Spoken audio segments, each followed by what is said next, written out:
დღეს რომ არჩევნები ტარდებოდეს, ხმას მისცემდით ოპოზიციურ პარტიას თუ ხელისუფლებას? რა თქმა უნდა ოპოზიციას. რა თქმა უნდა ხელისუფლებას. ოპოზიციურ. ოპოზიციას. უპრეცედენტო რაოდენობაა ზარების. ოპოზიციას.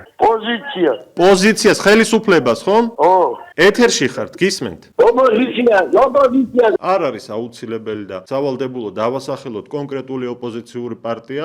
უფლებას, რა თქმა უნდა. ის? თქვენ ხართ მავნებლები.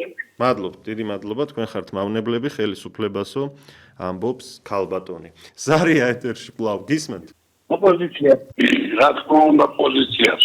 გამარჯობათ ილია. გამარჯობა. ოპოზიციას მისცემ ხმას აუცილებლად. ოპოზიციურ პარტიას ვიცემთ ხარ. ზარია ეთერში.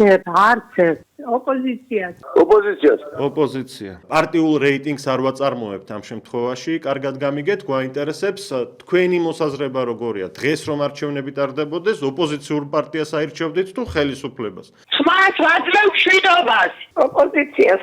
თქვენ არ გიყვართ ბატონო მშვიდობა და ხელისუფლება. ბუნებრივია მშვიდობა გვინდა, ბუნებრივია მშვიდობის მომხრეები ვართ.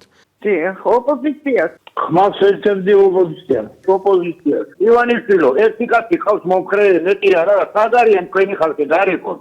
ოპოზიცია. ოპოზიციას რა თქმა უნდა. ხელისუფლებას. ოპოზიციას ვაძლევ ხმას. ხელისუფლება. ოპოზიცია.